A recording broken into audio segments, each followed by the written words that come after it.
어딘가를 향할 때 가장 중요한 것은 목적지를 바라보는 것이죠. 우리 삶도 마찬가지입니다. 하느님을 바라보고 나아가다 보면 때로는 삐뚤 갈 때도 있어요. 때로는 넘어질 때도 있습니다. 그러나 하느님을 향해서 시선을 떼지 않으면 언젠가는 편안해진다는 것이죠. 마찬가지입니다. 우리는 주님의 도우심이 없이는 아무것도 할 수 없습니다. 그저 하느님만 바라보면서 한 걸음 한 걸음 나아갈 뿐이죠. 나머진 주님께서 채워주십니다. 그렇기 때문에 신앙이라는 것은 어떤 사람에게는 굉장히 편안하고 어떤 사람에게는 굉장히 어려운 것일 수 있죠. 중요한 것은 그분을 바라보느냐 바라보지 않느냐 하는 겁니다. 바로 지금 여기에서 내 마음이 힘들 때도 그분을 바라봐야 합니다. 오래전에 어떤 책을 읽으면서 본 이야기가 생각이 납니다. 정확하게 저자가 누군지 잘 모르겠는데 톨스토이였던 것 같은데 정확하진 않습니다. 이야기 속에 이야기가 있는데 어떤 이야기냐면 곰들이 어떤 마을에 와서 자꾸만 사람들을 못 살게 구는 거예요. 농작물을 다 망쳐놓기도 하고 또는 기물을 파괴하기도 하고. 근데 어미곰과 새끼곰 여러 마리가 와서 그렇게 하니까 사람들이 어떻게 할 도리가 없어요. 그냥 그렇게 하는 대로 도망가서 지켜보다가 곰들이 마을을 떠나면 그때서야 돌아오곤 했죠. 그런데 그 마을을 지나던 어떤 나그네가 사람들에게 한 가지 방법을 알려줍니다. 뭐냐면 곰들이 마을에 와서 난장판을 필 때 거기에 커다란 나무 하나, 좀 많이 무거운 나무 하나를 이렇게 매달아 놓으라고 합니다. 그러면 곰이 스스로 잡힐 거라고. 사람들은 잘 믿겨지진 않았지만 그래도 뾰족한 수가 없기 때문에 한번 그렇게 해봤어요. 그래서 커다란 나무 있는 데다가 나무 덩이 아주 큰 나무 토막, 굉장히 큰 나무 토막입니다. 이것을 나무에다 이렇게 매달아 놨어요. 그랬더니 곰이 딱 오더니 그걸 탁 칩니다. 얘가 이제 뒤로 갔다가 앞으로 타고 올 거 아니에요? 툭 치니까 뒤로 갔다 앞으로 오면서 곰을 한 대 툭 쳤어요. 곰이 이제 열받죠. 처음에 새끼곰 한 마리가 와서 툭 치는데 조금 갔다가 자기에게 돌아오면서 자기를 치니까 이제 열받으니 조금 더 세게 칩니다. 그랬더니 어떻게 되겠어요? 얘가 저리로 갔다가 다시 더 세게 와서 툭 치죠? 더 열받는 거야. 그래가지고 이번에 세게 막 들이받았습니다. 그랬더니 나무가 뒤로 쭉 가더니 다시 앞으로 오더니 곰의 얼굴을 펑 때린 거예요. 그래가지고 새끼곰이 그걸 맞고 죽었어요. 근데 또 다른 새끼곰이 딱 오니까 자기 형제곰이 죽어 있잖아요. 근데 이제 이렇게 보니까 또 호기심에 이게 뭔가 하고 툭 쳤어요. 그러니까 저 멀리 갔다가 다가옵니다. 똑같은 방식으로 그 나무를 맞고 두 번째 곰도 죽었어요. 그렇게 새끼곰들이 다 죽자 어미곰이 옵니다. 그러면서 보니까 새끼곰들이 다 죽으니까 열받잖아요. 근데 앞에 뭐가 이렇게 왔다 갔다 하니까 화가 나서 탁 쳤어요. 그랬더니 어미곰이 힘이 세죠. 더 많이 갔다가 어떻게 되겠습니까? 더 많이 오더니 어미곰을 막 때린 거죠. 너무나 열받습니다. 그래서 막 어미곰이 계속 때리는 거예요. 때리는 만큼 얘는 뒤로 갔다가 와서 어미곰을 계속 때립니다. 결국 어미곰도 맞아 죽고 말았다고 합니다. 물론 이 이야기가 진짜인지 모르죠. 이야기 속에 나오는 이야기이기 때문입니다. 때로는 이런 이야기들이 우리에게 생각할 거리를 준다는 거죠. 주님께서는 우리에게 뭐라고 하십니까? 가장 기본적으로 서로 사랑하여라. 근데 이 말씀 들을 때는 그래 사랑해야 되겠다라는 생각이 들어요. 근데 용서하라는 말을 들으면 때로는 쉽게도 들리지만 어렵게 들릴 때가 더 많아요. 살아가면서 용서 못할 사람들이 많기 때문에 그래요.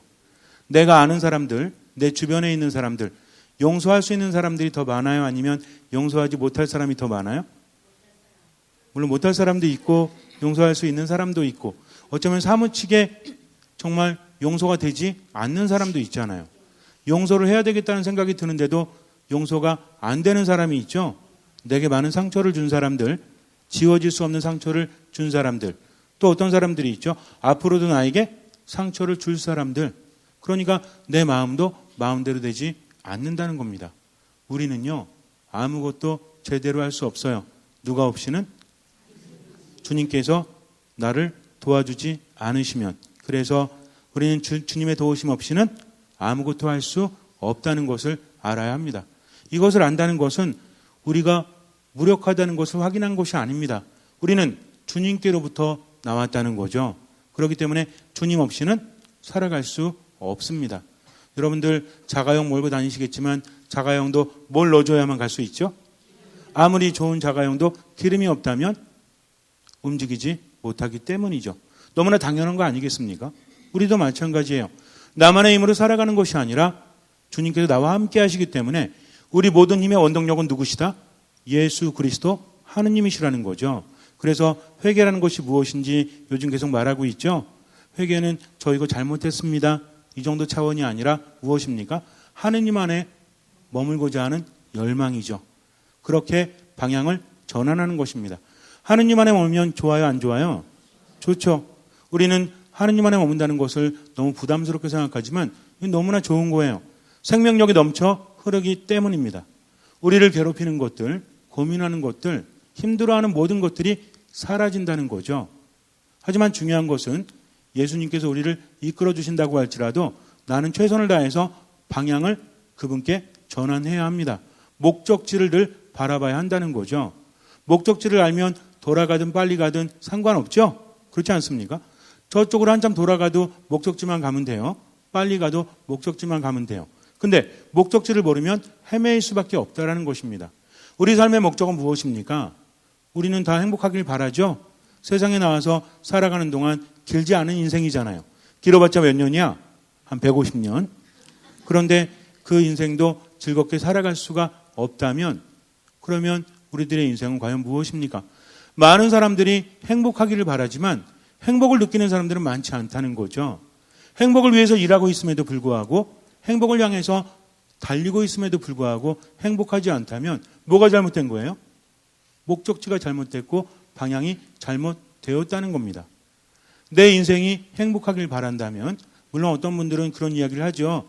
저는 죽은 다음에 천국은 잘 모르겠고요. 살아있는 동안만 행복하면 됩니다. 그게 저의 목적입니다. 라고 말한다고 할지라도 행복하지 않다면 의미가 없잖아요. 우리가 하느님 안에 머물고자 하는 것, 하느님 안에 머무는 것이 목적인 삶을 자꾸 오해합니다. 하느님 안에 머무는 사람은 세상적인 재미를 누리지 못할까요? 그렇습니까? 그렇지가 않다는 거죠. 하느님 향해서 나아가는 동안 우리는 세속적인 것들도 얻어질 수 있어요. 내게 유익하다면 하느님께서 주시기 때문입니다. 중요한 건 뭐냐면 하느님께서 우리에게 무엇을 주신다? 더 좋은 것을 주신다는 거죠. 심지어는 어떻게 비유하십니까? 부모가 악하더라도 자기 자녀들에게는 좋은 것을 주지 않느냐. 못된 부모도 자기 자녀를 위해서는 좋은 거 주죠. 심지어는 막 사람들 괴롭히고 사람들에게 돈 뺏고 이런 사람들도 자기 자녀한테는 어떻게 해요? 돈 뺏어요? 자기 자녀에게는 좋은 것을 해주지 않습니까? 그런데 하느님께서는 정말 착하고 대단한 사람들보다 우리에게 더 많은 것들을 주신다는 겁니다. 부모가 자녀를 사랑한다는 것은 그 어떤 사랑과도 비교될 수가 없어요. 물론 이렇게 좀 더 강렬한 사랑도 있긴 하지만 꾸준하진 않잖아요. 그렇지 않습니까? 여러분들 여태까지 살아오시면서 여러 가지 사랑을 해보셨죠? 부모님을 사랑해봤죠? 또 친구들도 사랑해봤죠? 또 연인도 사랑해봤죠? 너무 오래돼서 기억이 안 나요. 그리고 자녀도 사랑해봤죠? 어떤 게 제일 뜨거워요? 자녀에 대한 사랑이 더 뜨거워요? 조선시대에 오셨나? 얼굴 모르는 사람과 결혼해서 마지못해 살았습니까? 가장 뜨거운 사랑은 어떤 사랑이야? 연인과의 사랑이죠. 왜들 이렇게 사셨어요? 좀 재밌게 좀 사시지. 그게 가장 뜨겁습니다. 그런데 자녀에 대한 사랑은 그렇게 뭐 뜨겁다라고 표현하는 건 좀 안 맞는 것 같아요. 그래도 가장 오래가지 않아요? 사람과 사람과의 만남 안에서 그런 게 있지 않습니까? 내가 주면 상대방도 나에게 줘야 돼, 안 줘야 돼요? 줘야 됩니다. 이거를 받아야만 우리도 사랑할 수 있기 때문에 연인이 아무리 사랑해도요. 내가 자꾸 주는데 상대방이 안 주면 나도 안 주게 돼요. 그런데 자식은 어때요? 안 줄 수가 없어요. 미워 죽겠는데도 아프면 어때요? 아이고 자식 평상시에 부모에게 한 꼬라지를 봐서 내가 찾아가나 봐라. 그러나 자식이 아프면 부모는 찾아갈 수밖에 없지 않습니까? 그렇지 않아요? 대답 소리 들어보니까 안 그런가 봐요, 요새는. 아무리 죄를 많이 줬어도 부모는 자식을 받아들여 줄 수밖에 없다는 것입니다. 이렇기 때문에 부모의 사랑은 큰 사랑이에요. 근데 하느님의 사랑은 더 크다는 거죠. 걱정할 필요가 있어요, 없어요? 염려할 필요가 있어요, 없어요? 없어요. 할 수 있는 만큼 최선을 다해서 하느님 안에 머문다면 그분이 우리를 보듬어주고 우리를 보살펴주고 좋은 것을 다 우리에게 주실 뿐만 아니라 좋은 곳, 즉 당신에게 인도해 주신다는 겁니다. 그러니까 하느님 안에 머문다는 것이 목적이면 살아가는 동안 세속적인 것도 현세적인 것도 받을 수 있다는 얘기입니까? 받지 못한다는 얘기입니까? 받을 수 있고 행복하다는 거죠. 근데 하느님을 향하지 않잖아요. 현세적인 것을 얻을 수 있어요. 근데 뭐 하지 않아요? 행복하지가 않아요. 점점 공허해집니다. 가장 중요한 것을 놓치면 안 된다는 거죠. 그래서 하느님을 어디에 두어야 돼요? 삶의 첫 자리에 두는 겁니다. 이것을 우리가 인식해야 돼요. 그러니까 우리는 누굴 바라본다? 하느님을 바라본다는 거죠. 예를 들어서 누군가를 용서하지 못한다? 내가 누군가에게 베풀어주지 못한다? 이것은 누굴 보기 때문에 그래? 그 사람을 보기 때문에 그래요.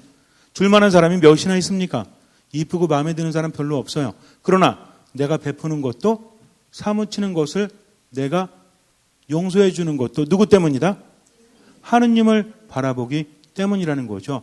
모든 행동이 하느님을 향해서 있어야 합니다. 저 사람이 좋아서 용서해 주는 것이 아니라 하느님을 바라보면서 그 사람을 용서해 주는 거죠. 이것이 신앙의 기본입니다. 그런데 이렇게 하다 보면 체험이 오고 깨달음이 와요.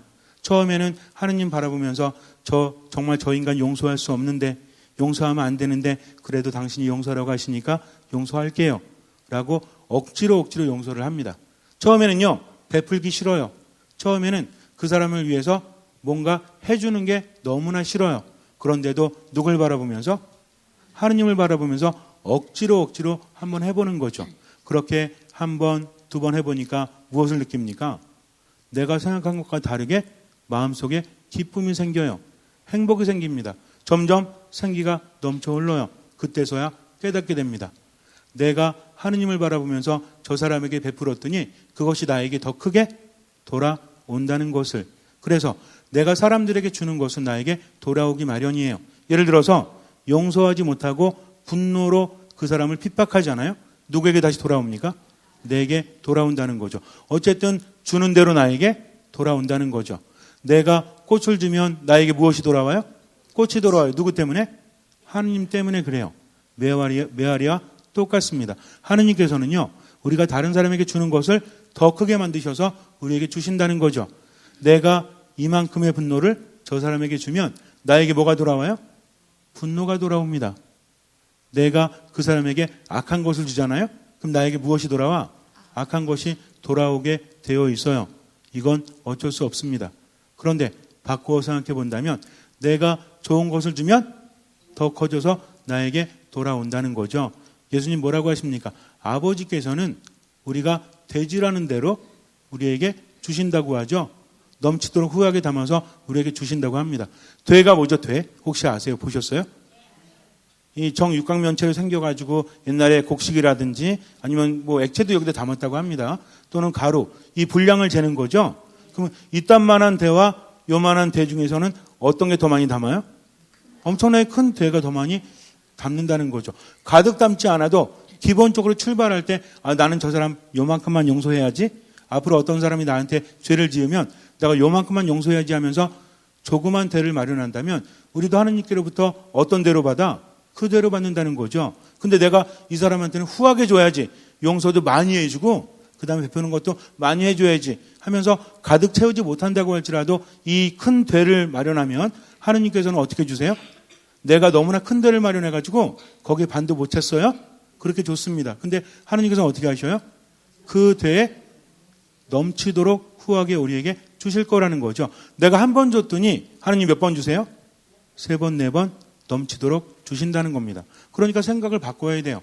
내가 저 사람이 나에게 한 짓이 얼마만큼인데 앞으로 할 짓이 얼마만큼인데 하면서 용서하지 못하거나 베풀어주지 못한다면 우리도 하느님께 용서받지 못하고 받지 못하는 거죠. 그러나 누굴 바라보면서? 하느님을 바라보는 것. 이것이 무엇이라 했죠? 이것이 회개라 했습니다. 이것이 믿음이라 했습니다. 우리의 삶이 하느님께 방향 지어지면 그리고 가까이 가면 갈수록 어때요? 아주 추운 겨울날, 제가 여러분에게 자주 예를 드는 거 있죠? 아주 추운 겨울날 모닥불을 크게 피워놨어요. 나는 옷을 얇게 입고 있어요. 근데 멀리 떨어지면 춥죠? 가까이 다가갈수록 어때? 따뜻해지죠? 그럼 어떤 효과가 있습니까? 이 모닥불에서 멀리 떨어지면 어때? 속도 안 좋아지죠? 기분도 안 좋죠? 춥죠? 컨디션 아주 망가지죠? 근데 따뜻해질수록 어때? 따뜻해질수록 속도 좋아지죠? 기분도 좋아지죠? 모든 것들이 좋아진다는 겁니다. 하느님께 가까이 가면 갈수록 영적인 것뿐만 아니라 마음의 것, 또 세속적인 것 역시 우리는 얻을 수 있다는 거죠. 그러면서도 행복할 수 있다는 것입니다. 그래서 삶을 살아가면서 기준이 달라야 돼요. 이제는 사람을 보면서 용서하거나 베푸는 것이 아니라 누굴 바라보면서? 하느님을 바라보면서. 성당에 와서도 누굴 바라봐? 하느님 바라보면 돼요. 또 집에서도 누구 바라봐? 앞에 있는 지긋지긋한 이놈의 왼수를 바라보는 게 아니라 누굴 바라보는 거예요? 하느님 바라보는 거죠. 그러니까 우리는 미운 놈 떡 하나 더 주는 게 아니라 미운 사람 누구 바라보면서? 하느님 바라보면서 떡하고 뭘 줘야 돼? 떡만 주면 뭐야? 먹고 그냥 확 맥혀가지고 그냥 확 그냥 이렇게 할 수도 있지만 떡과 함께 뭘 줘야 돼? 뭐 줘요? 뭐요? 사랑? 떡이랑 사랑? 너무 추상적이잖아요. 떡 먹고 체하지 말라고 뭘 줘야 돼? 물도 주고 뭐 이렇게 좀 천천히 먹을 수 있게 떡도 이렇게 잘라서 줘야죠. 이딴 많은 떡 먹고 한 번에 다 먹어라. 이거 아니잖아요.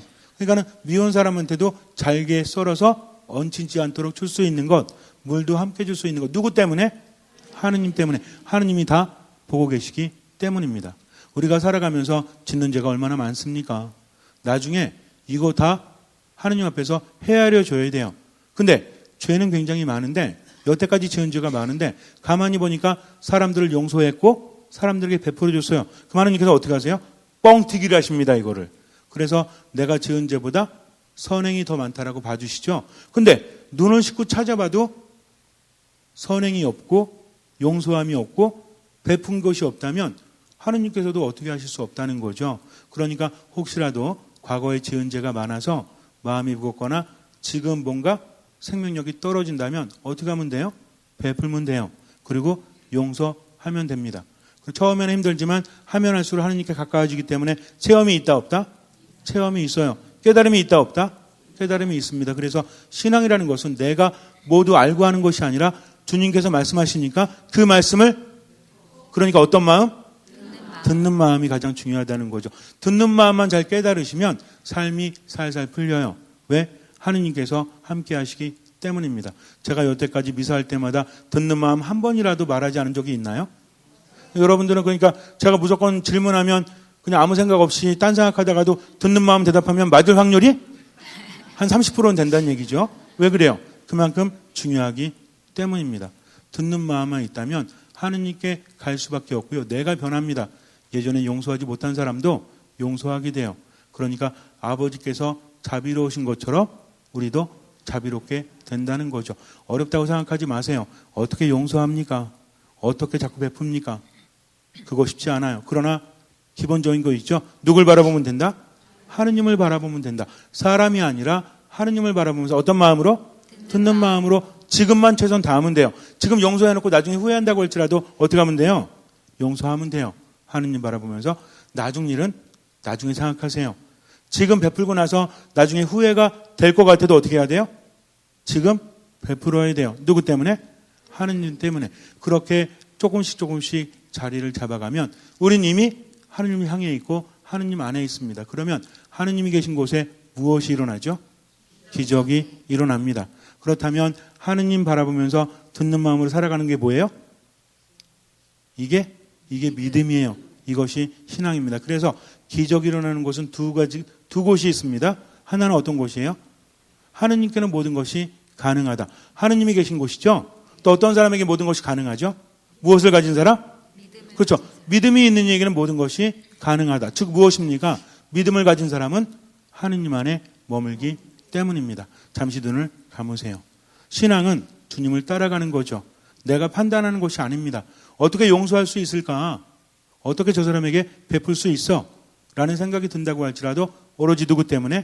하느님 때문에 하느님만 바라보면서 지금 용서하고 지금 베푸는 거예요. 나중 일은 난 몰라요. 하느님께 맡깁니다.